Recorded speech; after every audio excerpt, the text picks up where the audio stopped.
Yo, shout out to the Most High. It's always eyes when our Lord say this L-Deez. Also known Lawrence and one for another episode. I need to know my special guest. Introduce yourself. Man, it's the People's Minister of Information, JR, Black New World Media, the People's Minister of Information Podcast, the Ministry of Information Podcast. Let me get it right. And, you know, all of the above, man. Yeah, man, that's a lot, though. That's a lot. Can I say it one more time? Live coming back from motherfucking Ghana. Hey, man, when I be seeing you, you know what I'm saying, on social media platforms, man, you be in Africa. Yeah, I'm on my way back. But, yeah, I be in Africa. I be all over the world, though. I done been to Libya. I done been to Ghana, plotting on a few other places. But, you know, my passport got some stamps. Okay, before we get some stamps on your passport, tell everybody where you from. Man, it's East Oakland, California. I done lived all over the Bay, but it's 83rd and Holly to the heart. So, okay. You know, hooker gang and all the thing, you know. Well, then talk about your childhood and how that started off, man. Talk about... I mean, what aspect of it? What aspect of it? Go back to 1985. 1985. What was it like being you in 1985? In 1985, I was 7 years old. So in 1985, I started playing for Allen Temple baseball team at Greenman Field. And I was watching, I remember the village getting shot up. And we had a call where you had to lay down on the ground at Greenman Field when it was a drive-by. Okay. And that was one of the major events in my life. But I grew up at the beginning of the crack era before we knew it was the crack era. Yeah. You know, I played outside 83, 84, 85 with my uncles and cousins from 83rd and Holly that was actually selling dope before we knew it was an era. So that's what really kind of, I think, influenced me to not ever really get into cocaine or crack and real drugs because I was one of the people that didn't see just the glamorized state. Yeah. I was one of the first generations to see the crack house. Yeah. And the zombie dolphins and shit like that, whereas it wasn't just the cars or rap videos. So, I mean, that's what 85 was like for me, baseball and crack era shootings and Greenman Field and all that. Okay, and I want to add on to that. A lot of people don't realize in 1985, rappers didn't have a lot of money like they do now. The dope boys did. And the rappers wanted to be like the D-boys. Now the D-boys want to be like the rappers. Yeah, because, I mean, if you think in 1985 in Oakland rap, you probably got you got MC Hammer. Yeah. You got Too Short. And, I mean, you might have one or two more. That's it. So it wasn't a whole bunch of rap going on. That's right. And I want to ask you this question real quick. How were you when you first saw a hub of rock or a rock of crack cocaine? Not how do you remember? About 5 years old. Talk about that experience a little bit. It's interesting you even asking me about this because it's actually led to my political career. Okay. But I just remember my uncles and my cousins, my Uncle Fisher, my Uncle Cal, Mike, Boo, my cousins Boo, Junebug, being on the block, and just a whole bunch of money was rolling through, a whole bunch of popularity, a whole bunch of women. Everybody, it was, you know, like you was just talking about how people look at the rappers now is how they was looking at them. And I remember it was really all around this product. It was everybody wanted this rock. And I remember wanting to know what the fuck is they talking about. But I was a youngster, so it wasn't nothing I was into. Yeah. But I did, you see the hands changing and you trying to see what's in the hands and all that. So I do remember seeing that. I remember seeing it. I remember my uncle and them cutting down bigger blocks of cocaine up in the basement. And I remember being a lookout for a few dollars and let them know if my grandmama or somebody was coming. Now they wasn't scared of Taz. They were scared of Big Mama, though. Exactly. Right. So, that was Taz. Yeah, that was bigger than Taz. So that's what I remember on 83rd and Holly. And, nobody ever asked me that. Yeah. So you said that it led to your political career. I got to ask you one other question before that. Did you grow up idolizing dope dealers? Not because they was dope dealers, though. I idolized the people who was popular in the community. So, you know what I'm saying? It could be the dope dealers. It could be the athletes. You know, this was before rap. Yeah. You know, and I'm talking about the ones that was playing at Allen Temple, and I'm talking about the ones playing for the Dynamites. Yeah. You know what I'm saying? It was young life. Yeah. And we going to the A's game life, Nolan Park life. You know what I mean? So Oakland, I mean, and before that, they was going to the skating ring before I could go and all that type of shit. So I idolized, I mean, people that sold dope, but it wasn't because they sold dope. Gotcha, because they were cool and you know. It was because they was the coolest ones. They was hooked into everything. They dressed the best. I mean, you seen who had hands, who didn't. You seen who had weapons and who didn't. You seen who had money, who didn't. Well, you know what? My hat goes off to, you know what I'm saying? Because I grew up between West and North Oakland, and I stayed in deep East Oakland one time in my life, and I got to tell you something. It's crazy as fuck out there. Yeah. You know what I'm saying? Yeah. It's off the chain. You know what I'm saying? Yeah. It almost feel like a part like when Richmond cut off, it just warped into deep East Oakland. Right. So this what I'm going to ask you, because I like to ask all my people this. Where does deep East Oakland start at? I think deep East Oakland start on First Ave on the other side of the lake. No, not East Oakland, deep East Oakland. Oh, deep East Oakland start, I think it's an argument. Either it start on Seminary, or it start on in the 60s near Havens Court, or it start on 73rd. But as 83rd Highly, deep East Oakland for us is 73rd. That's what I 73rd thought. The mall. Back. Yeah, 73rd right there on back. Yeah. You know what I'm saying? But you know other people include themselves in it. Yeah. So I can't really argue Seminary in the Village and all that. I wouldn't necessarily argue that, even though I don't know if that's deep East Oakland, but some of my partners would argue that. Yeah. So I would argue 73rd on. Okay. So this is what I want to know. You said the other day when I was talking to you, chopping it up, you told me that you went to St. Joe's, Alameda. Yeah. Talk about that experience coming from East Oakland, right, to Alameda, the legendary school where Jason Kidd, Hall of Famer, went. It felt like almost like Fresh Prince of Bel-Air type shit. Okay. Almost like we have our own little. I had my partner Sam Hill. He was from 82nd. And then it was a few other people that caught the bus. Sam Hill, shout out to Sam Hill. I think he older than you, right? Yeah, he older than me 3 years. Shout out to Sam Hill. He went to elementary with me at Sacred Heart. That's him. He got a sister named Nicole, I think. Yeah, that's him. Shout Nicole, out to Sam Erica. Hill. Yeah. Yeah. Shout out to Sam Hill. Cool motherfucker, but keep going. So you know, the East Oakland contingent would be on their way on the bus back. Yeah. You know what I'm saying, from school. So it was wild, but it was also a culture shock. But then in some ways, some of East Oakland would get treated better because, you know, St. Joe's worship basketball players. That's right. So, you know, the basketball players didn't even necessarily have to do their homework, all kind of shit. You know, Sam was in that elite group. You know, I'm 5'4", so I ain't no basketball in my motherfucking future. But you know, we all hung together.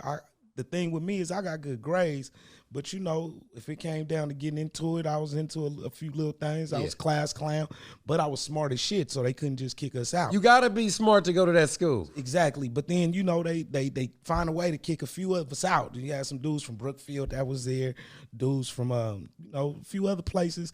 North Oakland was represented, West Oakland was definitely represented. You know, Gaskill was represented. So, you know, but we kind of it was like segregation. Yeah. You know, but race and class. That's right. You know what I'm saying? And then you got your Catholic school, you got your black dudes that might be from the hood, but they the Catholic school clique. Mm-hmm. Then you got some of them that might be in the Catholic school clique, but they from a reputable turf.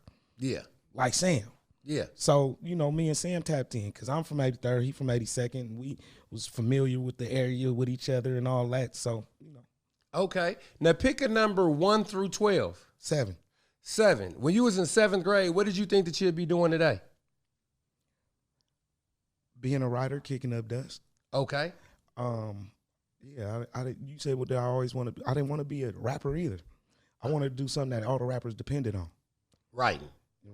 Everybody need a journalist. I mean, you know this. That's why you a journalist. That's right. You know what? Would you call this a journalist? I would call it a hood journalist, you know, because, I mean, you are a keeper of knowledge. Yeah. You know, I mean, I think the way that journalism is going more niche. It's not a whole newspaper where you read the sports and the obituary and what happened in Yemen and then what happened in Somalia and then what happened in Richmond and then in New York.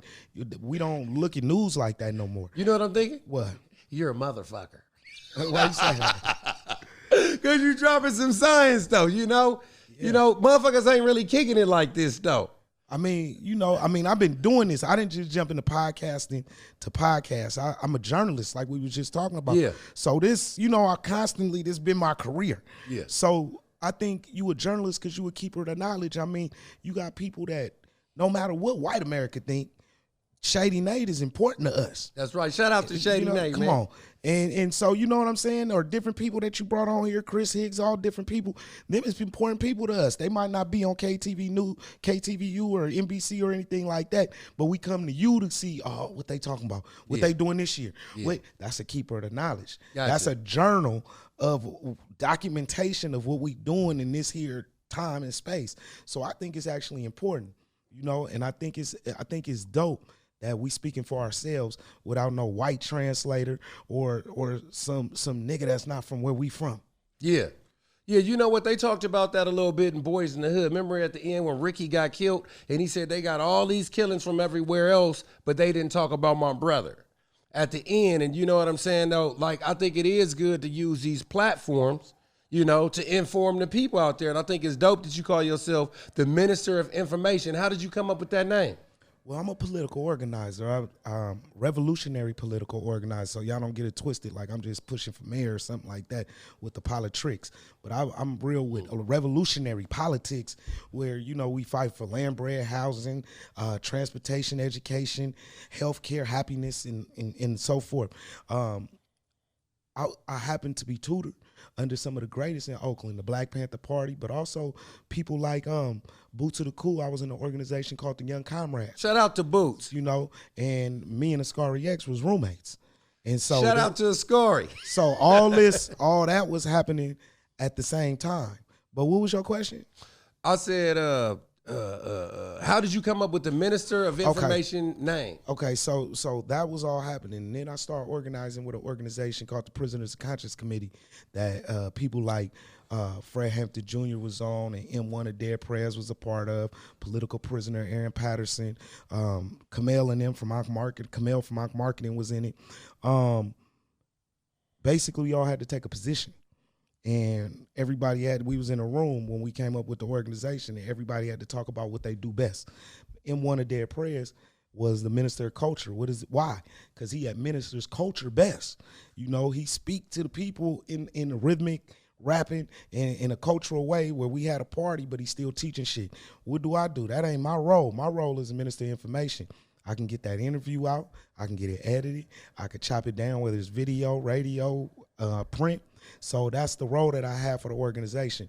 When me and the organization parted ways, I just took the organization name off of it and kept the position because I left the organization didn't mean that I left that post with the people. That's right. So, I just stopped fucking with this group over here and these dudes. But I was still, and I am still working on behalf of the people inside our communities, and giving light to things that we need to give light to. You know what I'm about to say, right? What? I like that.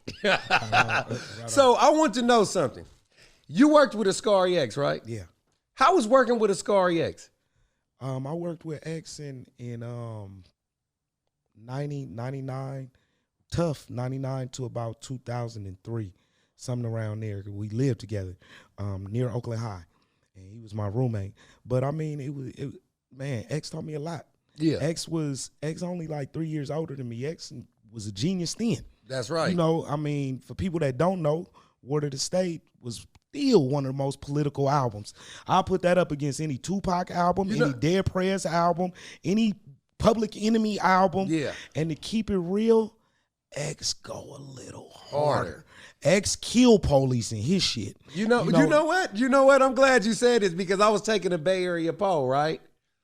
And I said, who are the most 5 violent rappers, right? So I said this, that, not, 4 other people, then him being the 5th, because he was like my wild card. And I said, Ascari X. And some people said, well, that don't really count because he only talked about killing white people or hurting white people. What's your take on that? Because the other people only talked about hurting black people. Right, but I don't even think it was just that he was talking about hurting white people that was so much the threat. I think that he was talking about killing the system and was talking about busting police heads. Yeah. And returning what was happening with police terrorism.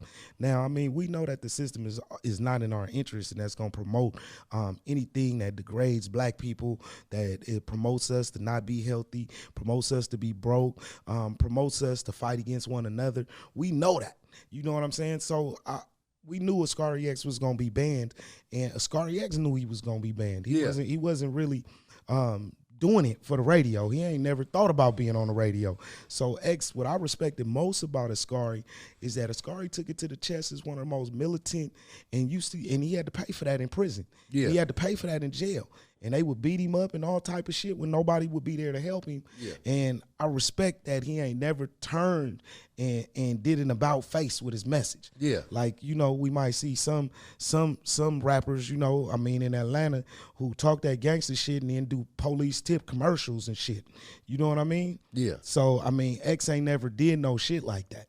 Okay, and he always kept it 100. But, you know, the town always been like that. You had Pac. He ain't never turned over either. So, yeah. I mean, I always respected Oakland politics and was glad I was from out this way. You know what? There's two albums that I always like to compare because they came out around the same time. That's Ward the State and Tupacalypse Now. Right. One of them is like a Black Muslim album. One of them is like a Black Panther album. Mm-hmm. You know, and they both dope. You know what I'm saying? So if you had to press the button on which one you would have to pick up and knock, which one would you pick up? Ward the State. Off top? Off top, not a question. Now, don't get me wrong. Pac is running neck and neck with Ascari, but I thought Tupacalypse was a great album. Yeah. But I mean, in my opinion, Ward of the State is one of the greatest albums, not just because of sonically how it sound, but what it meant to the area and the content. Like, you could listen to Ward of the State now and you would still get something. But if you was there in 91, when or do you remember when the first time or the first few times when you heard High Tonight? Yes, sir. And the way that it make you feel, it almost felt illegal to listen to. And I'm saying X is the only one. This motherfucker preaching. He said, and it almost felt illegal to listen to. I mean, it almost felt illegal where everybody I know when they first heard it was like, and you know what I'm saying? So I ain't never had no other feeling like, and no rapper ever made me feel like that. Well, you know what? I'm going to tell you this, though. You know, when it comes to Ascari X, right, he checks off a lot of boxes with me. Lyrical ability, I give him about an A or a B+, but the fact that he's easy to understand, talking about complex issues, is always dope to me. That's what make him a perfect communicator. I agree with that. His voice tone is tight. It's kind of like AZ from Nas' partner. When I first heard Life's a Bitch, I thought that was Ascari X. When I just, you know, but the storytelling. You know, now a lot of rap albums don't have storytellings. It seemed like the new generation switched out storytellings for diss records. Right, right. And I think, I mean, it's a time and a place for all of it. You know what I'm saying? Because I think hip-hop is a universe. But I think that storytelling is the roots of rap. Mm-hmm. The roots of rap is that we was telling our condition. Yeah. And that, you know, the real rap come from the blade and you trying to spit something. But when we got into rap, like when you listen to songs like The Message, it was based on a message. That's right. You know what I'm saying? It wasn't just based on rapping lines or being disrespectful. It was based on the message. And that's one of the first two songs. Yeah. So, I mean, you got to look at, you know, I know that it's a different era now. And a lot of times what our generation didn't do is teach them youngsters the way that the older ones taught us about the music.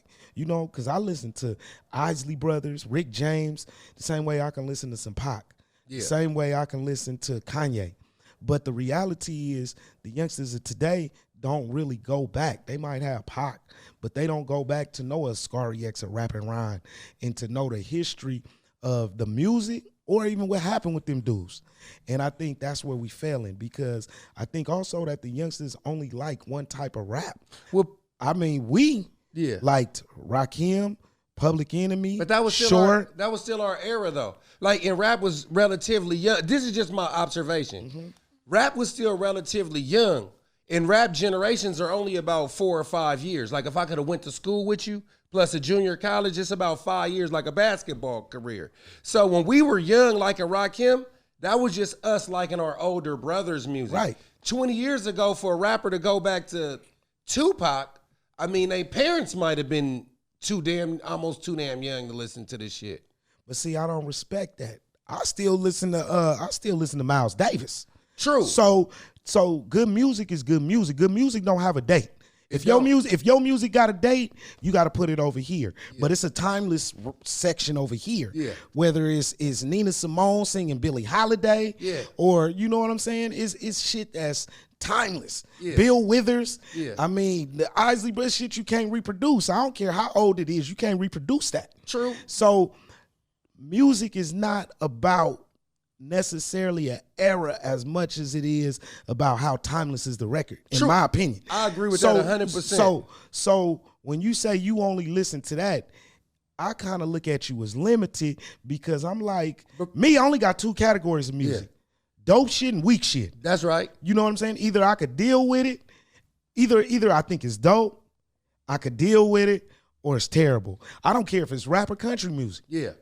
Well, you know what? I agree with that. You know what I'm saying? I'm just adding on the fact that rap is still it's new. It's only our age. You know what I'm saying? So when we was little, there were no we couldn't go back 10 years to listen to old rap. But we was still bump, like when you buy an old school. Yeah. When you buy a 6.4 or something. Okay. What you gonna bump? Do you know the records to bump?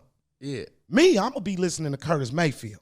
I'm gonna be listening to the Mac soundtrack, Superfly soundtrack. And you know what's so funny about that though? What? That the rap music that we listening to got a lot of their samples from that, so we're kind of already indoctrinated to want to fuck with that. Or even if we was listening to that first, we heard it on the record. But I'm gonna go even further. I wouldn't even say it's just indoctrinated to that. I think West Coast hip hop come off the funk. Oh, for sure. We from the funk. And I mean, even if you want to listen to some of the beginnings of rap, I know he ain't the only one, but Sly and the Family Stone right there from across the bay, San Francisco. Yeah. He one of the first people in rap, if you listen to how he was spitting. Is that a Rusty, what was his name? I just had somebody in here who said that was his uncle, I think, if we talking about the same person. Was he the bassist? I'm talking about, if you want me to stay, I'll be around the bay. Him. Yeah. Available. Do you know the bass player name? I think that's him. I think it's Sly. Sure. I think it might be Sly. Gotcha. So I was going to say, with your podcast, right, what kind of element do you plan to bring to the game? I'm for the mature hip-hop generations. Okay. Mine ain't about hip-hop gossip.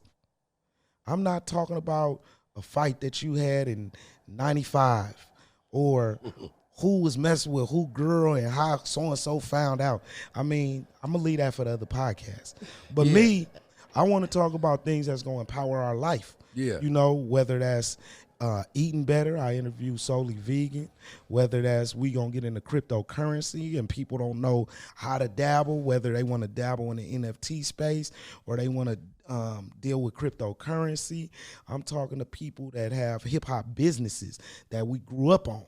You know what I'm saying? So I'm into more of, you know, I'm not going to interview E40. I haven't interviewed E40, but I'm not going to interview a E40 about Dusted and Disgusted, even though that's one of my favorite records that he made. For sure. I'm going to interview E40 about, man, tell us how you got into this burrito game. And tell us how you got into that liquor game, man, and what your mind state is behind it. Because one of the things that I feel is missing from the podcast world as well as the hip-hop world is we don't like the age. We don't like the age. So then you got a 40-year-old podcaster talking the same rumors that his 20-year-old son should be talking about and talking about gossip on the same level. Yeah. And my thing is, leave that for the 20-year-olds. Us that's higher than that, we supposed to be thinking about something different, constructing the future. Okay. So my podcast is about constructing the future. Check it out, Ministry of Information Podcast. You can check, you know, if you want to see the whole thing, you got to subscribe on Patreon because, you know, I'm trying to cut out the middleman. Yeah. So subscribe on Patreon. You can see the whole thing. But if you ain't ready for that, you can go to YouTube and you can see, you know, about 4 or 5 clips and you can see what's happening. Most recently, I interviewed Tajay. We got the mechanics coming next. So, you know, we rocking. But and how many episodes are you in deep? Have I recorded or dropped? Recorded. Oh, the season done. Okay. season done, I like to be prepared and consistent. So before we gonna even drop, I'm gonna make sure that I can line it up. Because as you know, with this podcast thing, I mean, people might cancel on you. Cameraman might cancel on you. Yeah. So I'd rather have everything I need stacked. So then when I'm ready to distribute it, I can distribute it. Okay. Instead of nickel and diming it out. Yeah. Okay, and you was talking about writing books, man. Talk about the first book that you wrote. First book I wrote is called Block Reporting. It was sold, I actually went on a book tour across the nation with Malcolm Shabazz, Malcolm X's grandson. Me and him teamed up. He rocked with me. He did one of the interviews in the book, and he also was starting his speaking tour out here, and I was helping manage that. It's a book that was really configured out of a compilation of different interviews that I had did with people that I thought was big to us. So, I mean, you had different people from different walks of life. So I had people like political prisoner Mumia Abu-Jamal I interviewed. How did you get that interview? Well, I've been rocking with the movement a long time, and I've been with his campaign probably 22 years, 23 years.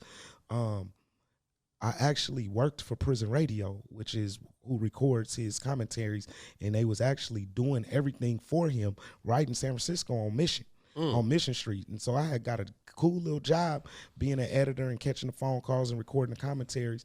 So I just used that opportunity to talk to him. On the next book I did, H-Rap Brown, one of the godfathers of hip-hop, H-Rap Brown, Imam Jamil Alameen, who's also a political prisoner.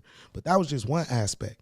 Then I had Gil Scott-Heron, who a lot of people know from Kanye sampling him, but he was great in his own right. I interviewed him. I interviewed Umar bin Hassan of the Last Poets, interviewed in that book Lil Durrell. Yeah. Daryl Reed. Yeah, shout out to Lil D. Lil D. Lil Partner. Yeah, exactly. I interviewed Lil D. I interviewed Freeway Rick just to show that I'm all over the map with it. And I talked to my partner that was who do organizing out there in Uganda and Rwanda. So, I stay tapped in all over and stay with my organ. And then I did some on Haiti too, because I'm tapped into Haiti a lot too. What you do on Haiti? Well, I've been working with the Haitian Action Committee for many decades. I've been to Haiti twice. I'm a part of the struggle in Haiti, a supporter of Famille Lavalas, which is it means the flood of the people, which is like the people's organization. If we used to make it equivalent in Oakland, it would be like a Black Panther Party that actually took over the government. But I'm been a supporter of that. In 2003, the Haitian Action Committee invited me out there to just learn about it. Then I went to the Citadel, I went to the Palace. I learned a lot about Black history in Haiti and how they took over from Napoleon. And, because white people, they love Napoleon. He one of the greatest generals of white people worldwide ever. Yeah. But he got his ass kicked in Haiti by Dessalines and Toussaint and them. And that's some great history, and they still got a lot of remnants over there that you could touch. And so I went in there and learned, but I also learned about how the U.S. government with Bill Clinton helped to overthrow President Aristide. And then they brought him back, and then they overthrew him again. And so I was getting first immersed into politics in 2003. I came back with a delegation after the earthquake with journalists and doctors. Shout out to Dr. Chris. And he brought a crew together of 3 doctors. I brought a crew together, shout out to Siraj and Angela. I brought a crew together of 2 other journalists. We went out there 6 deep with 35 boxes of donations. And my doctor partners basically worked for like 15 hours giving the people free health care in the middle of nowhere under a tent. They giving people shots and all kind of stuff, healing infections. And then the journalism team, we went out and made a documentary so that people could really see what was happening in Haiti without a corporate filter, meaning without NBC or CNN and without a white people cut. Yeah. And so that's what we did in Haiti when I went there. But I constantly support it. I constantly do interviews. One of my dopest interviews that people could check out on YouTube, I interviewed Proswell from the Fugees. And he was on the wrong side of the political question. And I had to get him straight in the interview where I knew more about his homeland and him not being on the right side than apparently he did or acted like he did. Why don't you elaborate on that a little bit? Basically, he was supporting a candidate. People remember when Wycliffe was running for president. Now, really, people don't know that was a bitch move by Wycliffe, because before Wycliffe was running for president, Prize was actually trying to run somebody for president who was another artist by the name of Martha Lee. Now, Martha Lee would be equivalent in hip hop to somebody like the 2 Live Crew or somebody, and they was trying to run. He'd get naked on stage, be in diapers, do all kind of wild shit. Now, Prize was with running this dude for president. Wycliffe seen that it was being successful, so he jumped in and he ran for president too at the same time. So 2 of the Fugees got candidates, one a candidate, one is pushing a candidate, but they going against each other, and they both from Haiti, right? So that was going on. And so Martha Lee ended up winning. Prize's candidate ended up winning. Now, when he got in power, he was corrupt. He worked with, it was a trip, because even in it, you can see a movie called Goodbye Martha Lee or something like that, Martha Lee, but Prizewell made the movie, and it was on Netflix. But basically, you put this dude in power, and what was very interesting, you know, we from the town, we on some Black Power shit. What was interesting is Prizewell was talking about running this candidate. He said he needed to ask for permission from Sean Penn and Bill Clinton, who was in Haiti, for dude to run for Haitian president. Now, for y'all that don't know, these is white dudes. How they got to say who running at the top of Haitian politics? But it just showed you how Prize is tapped in with whatever he tapped in with. But that ain't what I'm tapped in with. I'm tapped in with the people struggle. You know what I'm saying? So we talked a little bit about that, and I was asking him, but you was pushing corruption. Dude was corrupt. And then I made him admit it. And, you know, we talked about a few other things, and he got some, I was like, hey, nah, I didn't go like that. It went like this. And then he looked, and I had to name some streets in his city to let him know I'd be out there. You know what I'm saying? I be in Delmas in Port-au-Prince. You know what I'm saying? I be on Delmas Street. You know what I'm saying? In Pétionville. I know about the little local area out there. So I had to let him know, bro. Like, you know, this ain't just some shit Bay Area shit that a motherfucker read. I be out there. Say, I might be short, but everything don't go over my motherfucking head. Straight you know what? You know what I'm about to say, right? Well, I like that. For sure. So I like to ask this question. Is it black entertainers' job to speak against social injustice? Goddamn right. Because the movement is who got them there. If we gonna really keep it real, you wouldn't be a social entertainer. You'd be picking cotton if it wasn't for the movement. If it wasn't for a Nat Turner and a Harriet Tubman. If it wasn't for a Malcolm X, you'd be sitting in the back of the bus. If it wasn't for a Huey Newton, they'd be just steamrolling your dumb ass. But now you feel like you too rich to give back? Or are you too rich where you want to work with the police? You know, you got some out here working with the police, taking pictures. And everybody from the town know what I'm talking about. That ain't what's up. Take Huey Newton out your window, bruh, if that's what you're going to be on. Because ain't no time in history where black people worked with the system and the system did anything for more than a token group that they can use as bait for the rest of us to fall in line and fall to our death and give all our energy to the capitalists or to the white man, or however you want to define the people that run the system that is mostly white but are capitalists. Okay. So I got to ask you a question. Would you ever work at Juvenile Hall? I don't know if I would work actually for Juvenile Hall, but I worked with the BSU at Merritt College, and we used to go through Juvenile Hall doing stuff. So shout out to Dr. Siri Briggs. She helped hook that up. Dr. Brown, actually, Siri Brown, she helped hook that up. So me, I can do the work in Juvenile Hall. I just don't want to be hooked with the state and restricted by the state. You know, and be a puppet of the state, but say you doing good work. You know, that's one of the traps that they use with the nonprofit industrial complex. Everybody think they're gonna be free when they get a nonprofit, but if you do this, you ain't getting that grant. Or you do this, we can revoke your status. See, I'd rather be independent of all that, because those is controls of the system. So if I work, and I have done work at Juvenile Hall, you know what I'm saying, but I'd rather go through an independent party. Like a brother, like me. If I went to work at Juvenile Hall helping the people as like a counselor or an officer or something like that, would you look at me as somebody doing a bad thing? I think you asked two different questions. An officer or a counselor?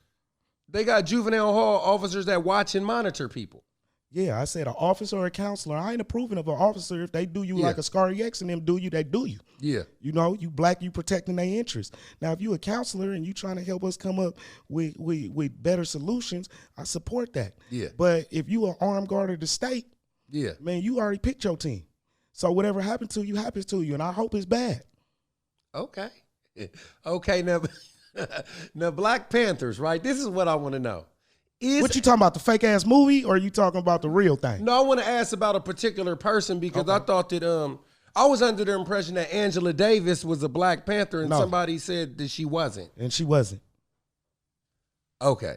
She wasn't. She was affiliated with George Jackson, who people know as one of the founders of the Black Guerrilla family. She was in a relationship with George Jackson. But people also associate her because she was in a relationship with him. He was the field marshal of the Black Panther Party. He was based at San Quentin most of the time in Soledad also. And then she ran around with his brother. He had a younger brother named Jonathan Jackson. Yeah. And so Jonathan Jackson was on her personal security. So a lot of times Angela Davis would be at meetings with the Black Panther Party, but she was working to free George Jackson and the Soledad brothers, and she was under the protection, but personally, of Jonathan Jackson. Now, for people that don't know, August 7, 1970, at the Marin County Courthouse, Jonathan Jackson tried to break his brother free. Is that the song Tupac had? Yeah. And okay. Soldier Story is a loose rendition of it, but it's close. Black August, the movie, will show you more. And if you want to just look on YouTube real quick, go look at the video of A Pig is a Pig. That's what I said, Ascari X, and it'll show you the court scene, what happened. So basically, Angela Davis got famous is because she bought the guns that Jonathan Jackson put under his trench coat. And when he went inside the BGF trial, they didn't check for guns at that time. And he came out with some weapons and threw them to his BGF comrades, or his brother's BGF comrades, threw them to the weapons. They took the judge and the white jury hostage. The San Quentin guards who ended up coming and hearing about it, they ended up killing everybody except Rochelle McGee, who is still now a political prisoner. Angela Davis got charged and got put on the FBI most wanted list, and that's why we even talking about Angela Davis today. Yeah. And then later the next year, George Jackson got assassinated, August 21st, 1971 in San Quentin. Okay. So that's really how Angela Davis hooked into the movement. I mean, she did more since that. Oh, and salute to her. So I'm not taking nothing from her, but I'm just distinguishing. No, you were just clarifying. On how it got wrapped up, and a lot of people assume she Black Panther, but she was more communist. She was more into the worker struggle. You know, Black Panthers is into intercommunalism, but they into the Black community. Now, as the Black community, we can work with other communities, but we the Black community. Yeah. She was more into we the workers. Yeah. So it's slightly different. Now, the struggles could be allied, but, you know, I'm from the Black community. I'm more, me personally, I align with Black community politics. Yeah. Okay. So where do you see yourself in the next 2 years? In another country, helping Black people to see themselves in an international light and know that we don't have to fall with America. Okay. And that whether we want to be in Africa or Belize or Panama or Brazil or Tanzania or anywhere else in the Black world, you know, we don't have to sit here and take this and get shot by the police and sit here and get poisoned food and do whatever, all the stuff that's happening to us. We don't have to take that. And I haven't lived outside the United States, but I've been outside the United States quite a bit, and I think it's an experience that a lot of us need to have. I could show you on TV, but I know you know, but being there is something totally different, and it's something that you feel. Yeah. And we need to feel that. We ain't never felt not having this boot on our neck. So could somebody be pro-Black but still have a significant other that's not Black? In my opinion, I think it's questionable, but I think yes. I think yes. Yeah. Because I think pro-Black, you know, some people would say that it deals with the Black family. But then if she Black, brown, or whatever, the kid gonna be Black. Yeah. You know, to one extent. You know, it could be argued if it's white mama or something like that, it could be raised white. But I think that it's more about what kind of work you doing on a daily basis, not where you sticking your private parts per se. Yeah. Now, it is important that you build a Black family that's conscious and can fight the system, and that could be a contribution to our people and not a hindrance. But I think people find love in different places, man. Yeah. In real life. And I know some revolutionaries I know some African revolutionaries that influenced everybody, including Malcolm X, Kwame Nkrumah. Kwame Nkrumah, the first president in Ghana that most revolutionaries, every revolutionary I know almost, that ain't counter-revolutionary, claiming to be revolutionary, they know that Kwame Nkrumah is the business. He married an Egyptian woman that would be considered Arab in this day and time. That don't take away one iota of what that man did for black people mentally, on a political level, and we still talk about him today. And our top leaders grew up off of him. And was inspired by him. Just for y'all that don't know, Malcolm X used to talk about him and met with him when he used to come to New York. Muhammad Ali went to come see him. Martin Luther King was at his inauguration. You know what I'm saying? So I'm just saying, I would post that right there. You know, that man right there, his wife wasn't black. She was kind of Arab. But do that take away from the fact of what he contributed to our people? Now, it ain't nothing I'm pushing. I do push black families, but I do understand that people find love in sometimes the weirdest places. You know what? You know what I'm about to say, right? I like that. So this is what I want to ask you. You know what I'm saying? We talked about love. We talked about politics just a little bit. But speaking of politics, I want to ask you, in your opinion, who were the 3 best presidents for black people? The 3 best presidents for black people? You talking about in the United States? Oh, I just answered it. I didn't get it. That's what I'm saying. It wasn't no 3 best presidents. I can't compare somebody that's enslaving us, putting us through crack, putting us in low standard housing. Show me a time when they wasn't assassinating our leaders. Show me a time when we wasn't being hung or the police wasn't killing us. Show me a time when they wasn't redlining our businesses. Show me a time when white people just couldn't kill us wantonly and get away with it. You know, I mean, there hasn't been a time like that in American history. So I feel like, to be honest, that was a slave question, and I'm not a slave. Okay, because sometimes people say, Obama this, Obama that, and I'm like, well, I think Obama was one of the worst presidents. And I think he was one of the worst presidents. If you look at, he overthrew the strongest, most powerful black nation in Africa, which was Libya. And Libya was working to free the whole continent with them creating the dinar. You know, if you look at what's happening in the Ukraine right now and Russia, it's kind of compared to what was happening in Libya. You know, before Putin, there was Gaddafi. You know, and Gaddafi got pissed off at how the United States was doing stuff. And he was like, you know what?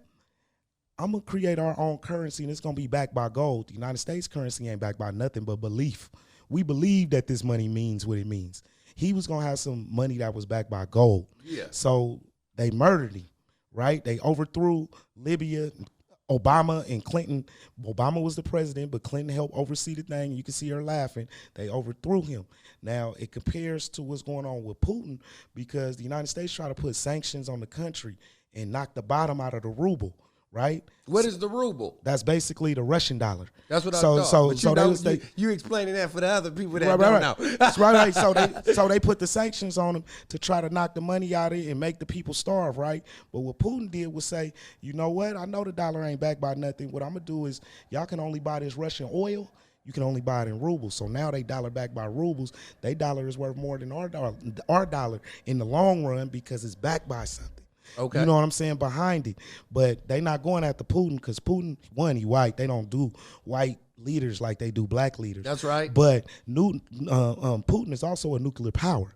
You know what I'm saying? And so people would be mad at dude in North Korea for getting nuclear power, but look how they do you when you don't have it. You know what I'm saying? You gotta pick a bigger weapon. That's the name of that Cool album. You gotta pick a bigger weapon. And like Huey Newton say, power come from the barrel of a gun. So if you ain't got that nuclear bomb, whoever do got that nuclear bomb could do whatever they want to you. Okay, so I want to ask you this. What do you say about all the people that say, oh, Bill Clinton was our first black president? What's your take on that? I would say Bill Clinton helped to institute 3 strikes. Bill Clinton helped to re-enslave the black community. Bill Clinton finished up what Reagan started. So what I would say to that is, they don't know their history. And if they do know history, they know Americanized history and not history from a black perspective, and how it speaks to what, you know, study the 94 crime bill, and that'll answer your question about Bill Clinton. They like Bill Clinton because he smoked a lot of weed. But talk about all them children that he molested with Epstein. Come on now. You know what I'm saying? That just fell off the news. You know what I'm saying? Talk about that. Talk about how he overthrew Haiti. talk about the Rwandan genocide. And people don't like to connect Clinton with that. But I'll tell you this, if that didn't go down in Rwanda, and they didn't let Kagame get in power and steal the resources from the Congo, man, you wouldn't have cell phones and laptops and all this slick ass electronic shit, because they getting that shit for free. And they getting coltan and out of the Congo. 80% of it is in the Congo, but you need it for electronics. Yeah. So when all that went down, dude was proving himself to Clinton and in the West and Apple Computer and all of them. Now Museveni and Kagame is in the Congo right now, and they still feeding out the coltan. And that's why we have the information age and the computer revolution and the phone revolution, because of Bill Clinton. So yeah, I would say Bill Clinton was probably one of the best PR jobs next to Obama. Okay. For the black community, you know, make us love these people when these people is the devil in drag. Okay, now this is the last one I want to touch places on. What about when people say Trump is the worst president? He's the most racist. What I like about Trump, he is the definition of what the white man was trying to create when they was creating the nigger. You know what I'm saying? Say that one more time. He is the replica of what the white man was trying to create when they was trying to create a nigger. Did you say nigga or nigger? Nigger. You know, nigger's something different. But when they was trying to create the nigger, and I mean the real Rachi, whatever, but he still fight for the state. He still fights for them. Yeah. You know what I'm saying? So I do recognize it's not that I like him. What I like is that he embarrassed the shit out of him, and he showed you what real white millionaire, billionaire life is like. My favorite thing with Trump, I remember when he moved all them world leaders out the way and just getting pushed dude and got in front of him and shit like that. And I was laughing because I was like, that's American mindset on the world. Yeah. Period. Yeah. And what I like about Trump, ain't no PR, you know. Obama gonna have a nice suit, roll up his sleeves and be trying to look like a Gap model. And Trump don't care about none of that. Yeah. You know, hair flip up in the air. He know he got them nuclear bomb secrets though, and he know you can't do nothing to him. So what I like about him is he keep it raw, and he air white folks' dirty business and on TV, so that we don't be under the impression that, oh, we too ghetto. White people ghetto too. That's right. And Trump showed you how ghetto white people is. Yeah. So I like Trump for that, because he basically took the cover off of the veil. You know, a lot of times black people think that white people is holier than thou. And I think, you know, Trump was grabbing motherfuckers by the pussy and everything. Yeah, yeah. So, you know, Martin Luther King has a national holiday, right? Mm-hmm. What black woman, if you had to pick one black woman, should have a national holiday? Black woman from the United States? Yes, Assata sir. Shakur. Okay, expound on that. Assata Shakur was a servant of the people, Black Panther, or is a servant of the people, Black Panther. She was a member of the Black Liberation Army. For y'all that don't know, as a member of the Black Panther, you can only be a part of one other organization while you was with the Black Panthers. That's the Black Liberation Army. That's the people who didn't want to wait and didn't want to serve food and all that. They just wanted to bring the war to the police and bring the war to the government. So the Black Liberation Army then stacked up a few police. They got a few dozen heads. You know what I'm saying? From coast to coast. Yeah. And that's why we have a lot of the political prisoners. They was Black Liberation Army. She got arrested. Hold on, let me give shouts out to the train. You know, that's organic. We got to give props out to the motherfucking train. That let you know we really in the town. You know? So it's Assata Shakur was a servant of the people. She was one of the members of the Black Liberation Army. They caught her up for killing police officers, and then the Black Liberation Army went and broke her out of jail. And now she is currently an exile in Cuba, living free, protected by the Cuban government. And I think she never gave up, even when they had her in jail for killing police. Yeah. You know, she teamed up with her comrades, and they believed in her so much, they went and got her. Yeah. You know what I'm saying? And so, you know, Dead Prayers got a song where they talk about what happened with Assata Shakur, but they went in there and got her, and she lived free, and she still advocate the revolution. When I was in Cuba in 1997 at the World Youth Festival, I met her. Yeah. Got to sit with her and chill with her a little bit and learn from her. And actually, there's a film with me in it where we talking to her in Cuba in 97. It's called Assata Shakur, Message to the Grassroots. They sell it on the streets of Harlem on 125th. Yeah. You know, where they sell all of the For sure. all of the Black Power movies and documentaries and stuff. They sell it there. But you can see me, I'm real skinny and little and young. Yeah. But you know what I mean? Skinnier and littler and young. And younger. Yeah. So he said that like the nigga was like a 7'2", 400 pounds, like the nigga just. but you know, that's who I mean, I think she represent unity, familyhood, Black power, militant strength, intelligence, revolutionary ideology. She is servant of the people, and she dedicated her life and gave her life to us. So I can't do nothing but salute that. Yeah, you know what's crazy? That it was a lot of people that went to that Catholic school that you went to, right? And you represented, you know what I'm saying? You let it be known, you know what I'm saying? I can't stand the motherfucker that went to a private school and chose to fuck off. You know what I'm saying? Thank you, man, for coming. You know what I'm saying? Man, thank you. Thank you for having me. But I just want to know something right before we get out of here, man. Talk about some of the places that you've been around the world. Some of the places I've been around the world, I've been to Haiti twice. I've been to El Salvador. I've been to Jamaica. I've been to Brazil. I've been to Libya. I've been to Ireland. I've been to Germany. I've been to Ghana. And been to Cuba, Mexico, and then all over the United States. But we got about 2 or 3 lined up that we're going to. New ones. I'm trying to hit Belize, Panama. Where were you at on the planet when you seen somebody that looked closest to you? Actually, I seen it everywhere because when I was in Cuba, I got an uncle, my Uncle Calvin Hooker. I seen a dude look just like him. Yeah. And when I seen him, I was like, dude, can't speak Spanish. He looked too much like my uncle. He got to be from the United States. Yeah. And I walked up to him and asked him in Spanish, what time is it? ¿Qué horas son? And then he replied in Spanish, and I had to just laugh to myself because it made me see how we all looked alike. In Brazil, they thought I was Brazilian. Yeah, yeah. You know what I'm saying? Where else? In Haiti, they accepted me and didn't know I was different when I kept my mouth closed. Yeah, yeah. So you know, I seen all in places I seen, but even in super white Ireland, it was Black people out there. Yeah, you seen a motherfucker that looked like you with freckles and shit and red hair. Nah, you know what's a trippy is Ireland don't have a lot of Black people from the U.S., but a lot of continental Africans and a lot of Caribbean peoples go there. Oh, so it'll be people that look like us. They just don't. Their tongue just don't move the same way. So you have your Rihanna types. They'll look like us, but they got more of a Bayesian accent or Jamaican. You know, I mean, because we know that most countries, they still are aligned with the colonial past that they have. And in the Black countries, whatever they was lined up with colonial wise, those people still go to those countries more.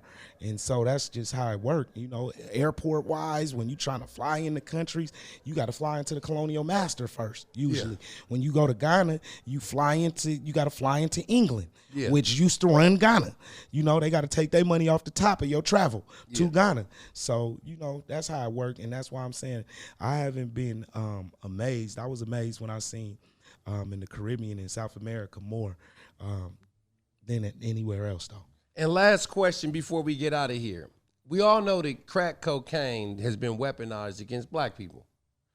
Would you say at this point that rap music or hip-hop is being weaponized against Black people? I definitely agree that it is being weaponized against Black people. I think to prove your point, name 5 love songs that came out in the last 5 years. Where it's not being degraded. I'm talking about real love songs, Between the Sheets, Sexual Healing, that Love TKO. I'm talking about where somebody's singing with passion. Yeah. You know what I'm saying? I mean, this is fuck a nigga, fuck a bitch rap type shit. You know, slut rap, pimp rap. I mean, that's where they at right now. Yeah. But we got to recognize that music is powerful. That's right. And I don't want to just say it because other people say it, but what happens when that organ play them right tunes at Baptist church? They catch the Holy Ghost. Mm-hmm. What happens in voodoo? The spirits come through the person that's the elder, but that's moving to the music. Yeah. When you about to play any sport, especially aggressive sports, what you do? You turn on that type of music that'll motivate you to either knock their head off, run through them, or charge that hoop. You know what I'm saying? So we got to recognize that music is powerful. And I'm not going to act like I don't listen to some negative music, because sometimes I need that. I ain't just positive. We all got positive and negative. But I just ask our community, balance it out with some positivity sometimes. You know what I'm saying? Every song ain't got to call you a bitch and a hoe and a nigga, or be comparing somebody to a car, be talking about how many that niggas they can shoot. That's why I like the Scary X. Yeah. Because it was aggressive. It was aggressive, but it was for black people and our interests. And it was enlightening at the same time. And he was shooting shit up. They was robbing banks, catching helicopters, just like the gangster shit that everybody else was doing. But it was in the people's interest. So a lot of times people was like, we like that aggression and all that. Then make the revolutionary version of it. And no niggas wasn't dying. No niggas wasn't dying at all, unless they was on the wrong side. He talked about Uncle Tom's like Eddie Murphy and Bill Cosby. Remember he said that? I think he said that in A Pig is a Pig. Yeah. But for the most part, it was about white police being murdered. Yeah. And think about that, because people would be like, man, it don't matter if you talking about killing black people, that's where we live. Then why is it bad if we murder police? And why do the society and why do they put commercials against it? And we got to think about that. They can't cuss, but they can say nigga on TV. Yeah. You can't say faggot. You just did. I bet you would get beat out. But you can't say that. But you could degrade black people all day on TV. Yeah. Yeah.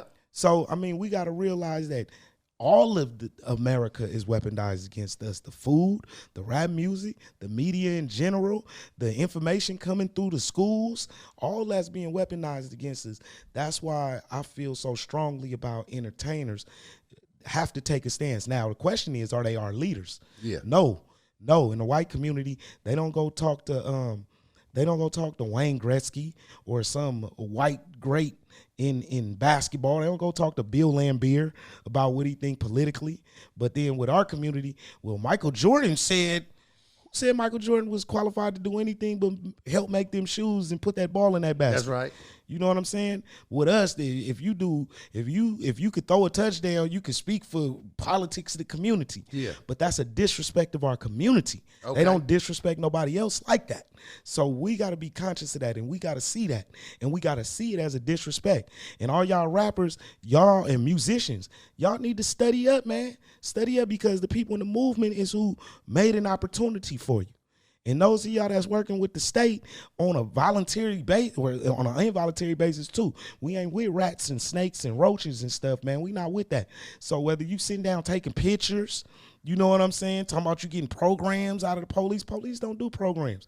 They enforce laws. You know what I'm saying? You want programs, then go to the nonprofits, go to the churches. If you're going to go to city government, then the mayor and the city council is who deal with programs. Yeah. The police got guns on their side. That's not to deal with programs. Yeah. They in the locking up niggas. But, we like to play once we get high up and we get certain relationships. We like to play like we don't know the difference between that.